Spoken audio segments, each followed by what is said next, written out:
Good evening. This is the Elliott wave update for the S&P 500 and the NASDAQ 100 for Tuesday, August 8th, 2023. Again, the markets were very interesting today as we saw some very strong selling initially, bringing the markets down to support levels that were attractive enough, and then bottoming and putting in a very strong rally right up to and including the close. So I'm going to start here with the S&P 500. I'm going to start on the hourly chart. I'm not really going to be doing any great reviewing because everything remains the same. What I have done is I have adjusted the labeling to account for what I believe is going on now. And as I left it yesterday, I thought this could be wave 5, or it could be wave 1 of 5. And then after taking a really good look at what actually took place getting down there, even though that seems pretty large, it was all in the internal count or minute 3. That's my thought process right now. And that's how I'm going to label it. Then we get a nice 3 waves up or wave 4. Did not violate wave 1. So that puts us now into minute wave 5, where again, I do think just because of the situation, because of what I think is coming, it just doesn't feel like a strong bottom. Like we're going to get a good heavy duty wave 2 out of this. Now, I do believe that it finally hit me towards the end of the day that, oh, it's the second Tuesday in August. And so this is when 401k money, IRA money, all this money comes into the market and has to be put to work. Guess what? Just buy it, buy it, buy it, buy it, buy it. Because I'm like, well, wait a minute. If somebody really was like, excuse me, 1 second. Sorry, I sneezed right before I started the recording, and now my nose is going to run. It was just all pre-scheduled because that's what kind of came in and did it. And why in God's name would they just kind of go real quick and jump the market? But as we head into that 2 o'clock, somebody had to have that mark on the close. In any case, it is interesting because also today Moody's is putting out notice that they intend to or are thinking of downgrading 5 large banks here in the United States. Bank New York Mellon being one, U.S. Bank being another. And the reason is, guess what? It is because of commercial real estate growing problems that are now being evidenced across the country. Now, this is something that I have talked about previously, and I said this is, in my view, the canary in the coal mine. It's out there, it's waiting, and it's not going to be ignored, even though it seems to take a back seat. So in my mind, I think to myself, why would somebody want to dump all their next paycheck or their next 401k money into the market? As if like this is the place to put your money at a time when the country's really going to likely drop into a recession towards the end of the year, taking us into next year.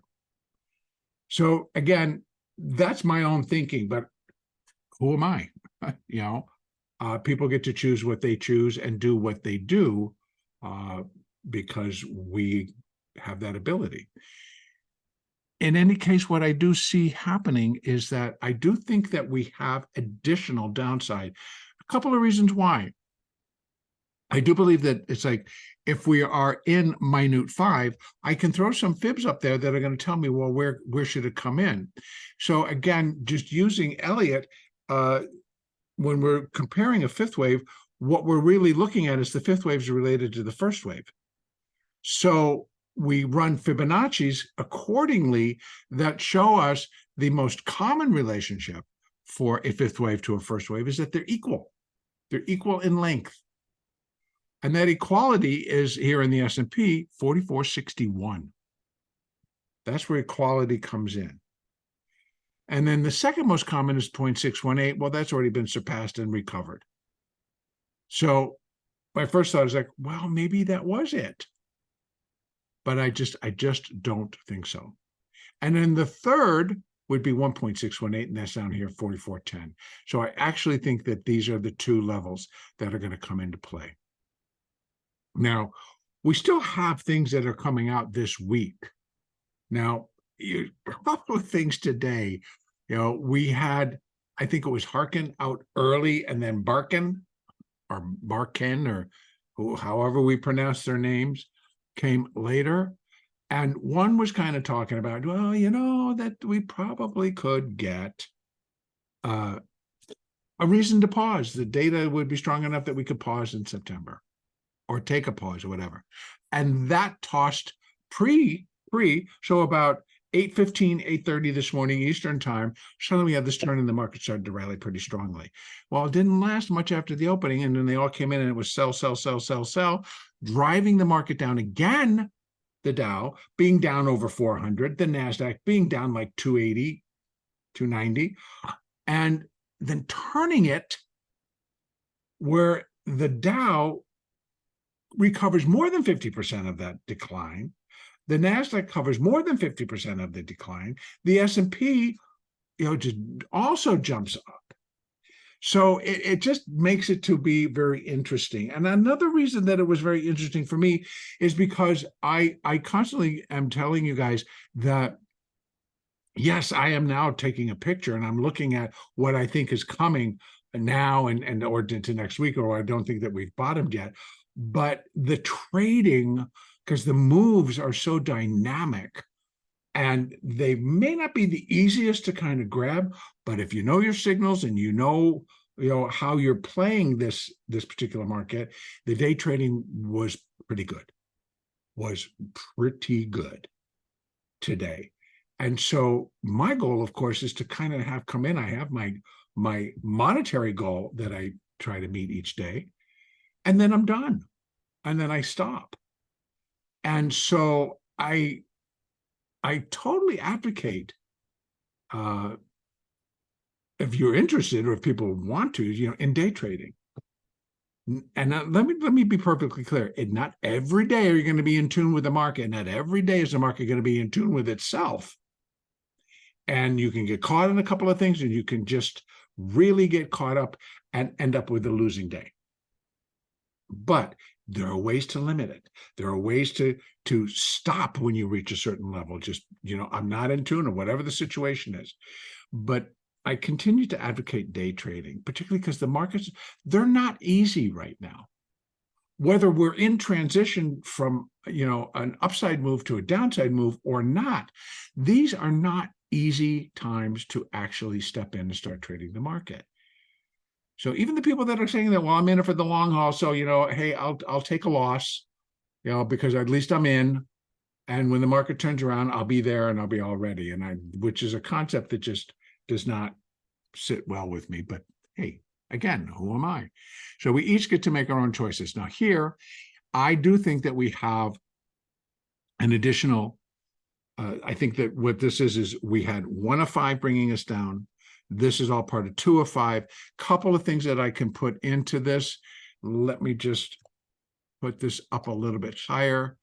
I'm just going to put in some fibs here from that high to this low. And then, so we've already zipped past 618, and we're now touching on 70.5%, which is an old SPX market maker level. So could this be done? And then the market starts to trail back and just kind of finishes up and starts to head lower again? Very possibly. Now, what would break this, of course, is if it were to come up and go above. I think that high right there is 15,000. Oh, it's 4,541.75. So that would kind of just kill it. So, and in that case, if it goes up and does that, then my alternate would be is that 5 is in, and we're in a larger wave 2 correction. Now, if that was the thought process, then where would we then draw our next fibs? This would come off, and we would just put retracements from the high at 46, 34, 27 or 25 down to that low. And I'm not saying that that is the case, but I'm going to put them out there because I think this is important, that this is just a little bit in advance. I am looking for additional downside before we drop into this, but let's just say that this ends up being the low. We still have Globex, and it's not that far from 45.18 to 45.40, to be honest with you. Doesn't take much for them to just kind of go, keep on trucking. And then this turns into the 5, and we're into that larger, which projects 45.60 to 45.75. I would say 45.60 to 45.80. So, we have some substantial, and it would be an ABC. So A, B, C. And likely wave 2s, are going to come in zigzag. So it's going to be zigzag. So we get that 5-3-5 type of a move. A is 5, B would be 3 waves, and then C is 5. So they seem pretty dynamic when they happen, and versus flat, which is kind of just like goes like sideways.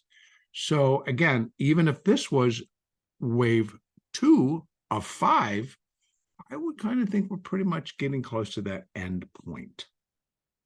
And then, so I'm giving you both sides of this story, but I do think we turn and we come back. I'd like to see equality, but again, 0.618. And wave 5 would have made a new low below wave 3, which is all in the plan. That's what I'm looking for. And the 4 does not violate anything, which it did over here. So that all could work. And then what this would then 5 down would then produce minor wave 1 here. So we'd be looking to do a minor wave 2. And in all honesty, I would be looking for the upper end of that range to be reached. So that's a strong rally back to 45.75 to 45.80. But actually, we can say 45.58 to 45.76 plus or minus.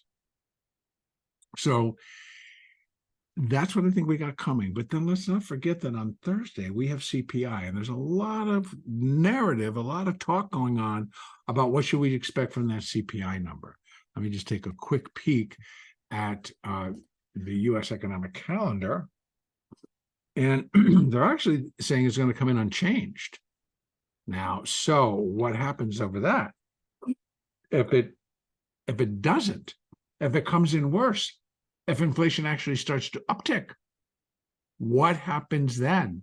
I mean, unchanged, holding steady is also not something good, right? We've had improvement. But if we take a look year over year, there should be an increase.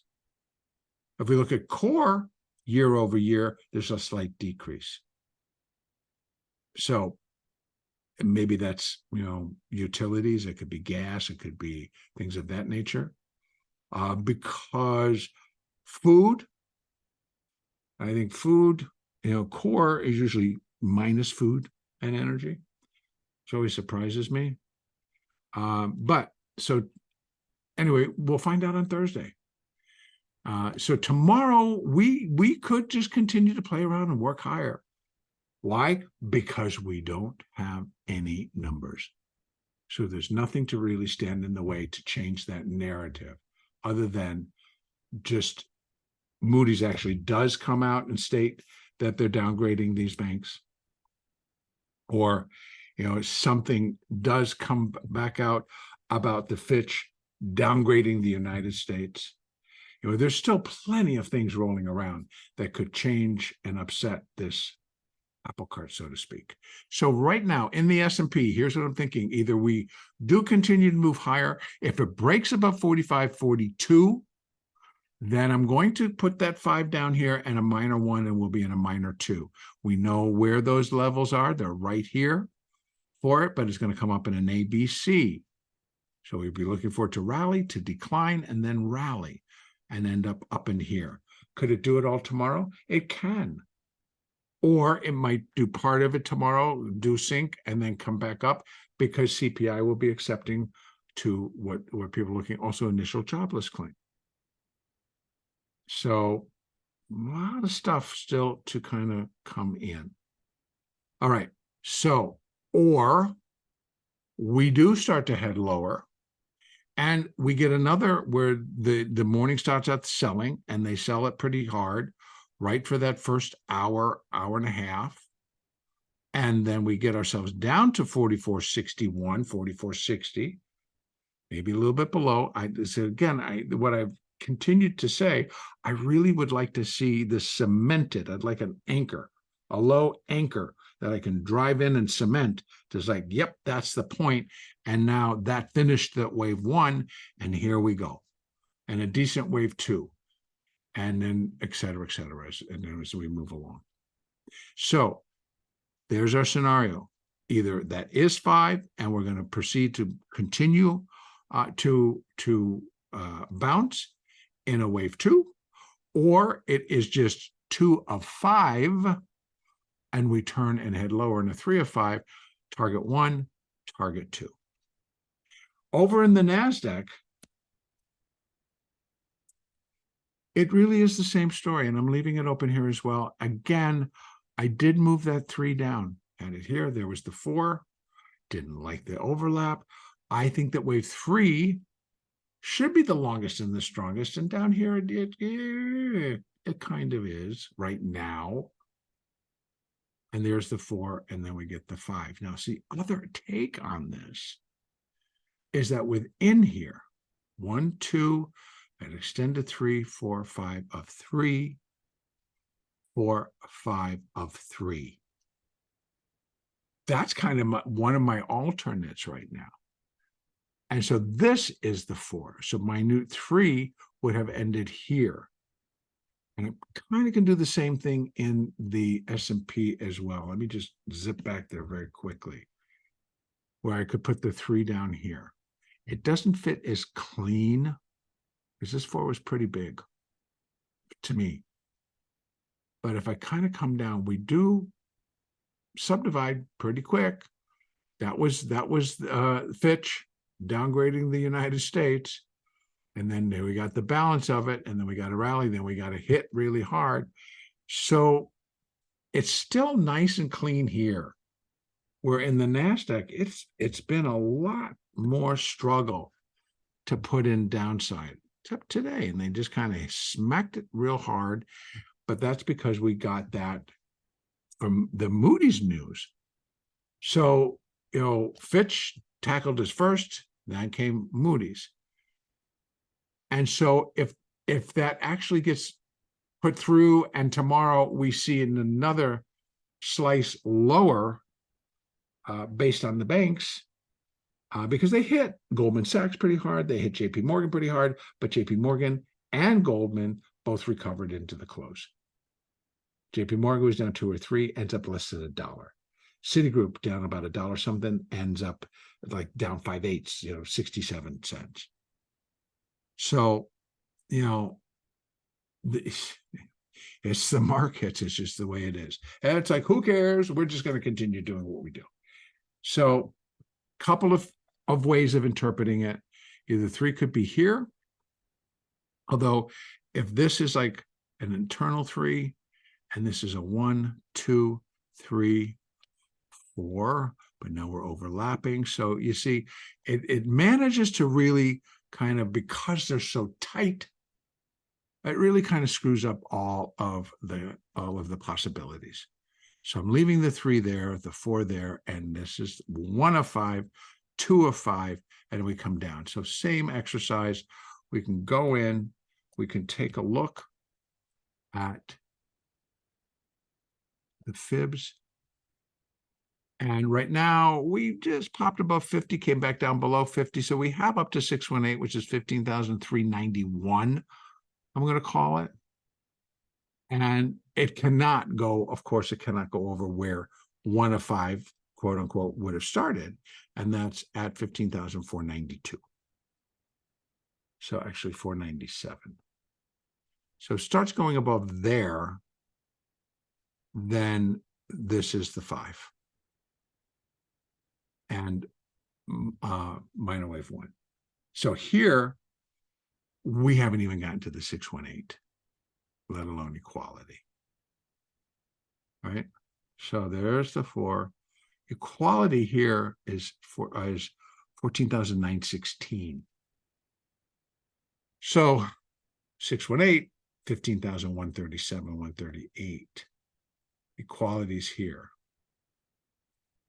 This level would be where wave 3 would be 1.618 of wave 1.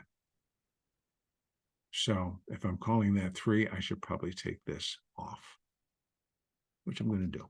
Let's get rid of that. So now we're working with these.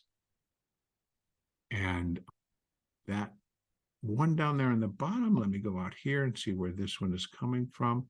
That is for the B wave on the way back up. Okay, so let me bring it back down to that hourly. We're going to the hourly. Okay, so I am still of the opinion that this is 3, 4, 1 of 5, 2 of 5. We have up to, what did I say, 15? Well, we'll give it up to the 50, which is at 15,413. And then we get a turn, and we come down. And that would be first up. First up might be right there, but target 14,916. Secondary target even lower, 14,558. So, but equality, the most common. So again, that's kind of why in both of these markets I think, well, it looks to me like we're going to have some additional downside. That so maybe they come in and they hit the banks again. You know, what we're seeing again is the market totally ignoring the warnings that we're getting from agencies like Moody's, Fitch, and it really is going into how our financial system really is holding up. So we keep hearing from the Fed, hey, everything's fine. You know, our banking system is very robust, et cetera, et cetera, et cetera. I was like, really? All of them? Moody's doesn't think so. So we do have some large banks in the United States, that could get themselves into a little bit of a bind with commercial real estate. So again, how the market wants to pay attention to that, if they choose to pay attention to it, I don't know, but it doesn't make it go away if you're not looking at it. So that's out there. And I'm basically, again, if we come back above 15,495, then the 5 goes down here and we put a wave 1 and then we're off to the races. And that then, I just want to kind of open this up to make this look a little bit better. Using the same thing, this would be wave, oops. This would be wave 1. And so we'd be looking for a wave 2. And our markers are between 50 to 62%. So there's 15,640 to 15,740. So about a 100-point range to where our second wave would be expected to come up. And again, the way it's starting, I'm going to assume it's like zigzag, unless we get this type of a move, which it could, but I'm not really looking for that. So zigzag up into this area. And it would be 3 waves, ABC. So that's the story for today. Again, tomorrow being that we're got this day in between before we actually get to CPI, when nothing is scheduled to be put out, we're going to be left up to the algorithms. So, but hopefully it's going to be an interesting enough day where we'll all be able to get in there, participate, and make our daily goals or weekly goals, whatever we've got set up for ourselves. Outside of that, moving averages continue to suggest additional downside. I'm not seeing our longer term. They're not going flat. They're all still participating, even with that strong recovery for most of the day. So I'm going to continue to look for at least what is most common, if indeed this is 1, 2, and we got a 3 and a 4 and 5. It also is going to me, just put in a very, very nice, clean wave. Because I'm thinking this, I'm going to have to shift. And I might even have to shift this all the way down into here. So, because again, what really does continue to bother me is that this is just not that deep. Yes, 15,334 to, that's 600 points. But I'm looking for deep. I want it to just really kind of sail in here. But we may have to wait until we get minor 1 and 2 done, and we're in the minor third, will it really, kind of the roof comes off and everything starts to get scattered. We'll see. So I'm going to continue the count. I'm just giving you the heads up. This could move down to here, or it can move even further down. Depends on how it all plays out and what it ends up looking like. All right, that's going to be it for today. Our next update will be on Wednesday, August the 9th.